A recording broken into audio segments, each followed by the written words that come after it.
गणनायकाय गणदैवताय गणाध्यक्षाय धीमहि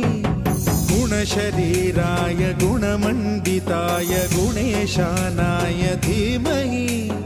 गुणातीताय गुणाधीशाय गुणप्रविष्टाय धीमहि एकदन्ताय वक्रतुण्डाय गौरीतनयाय धीमहि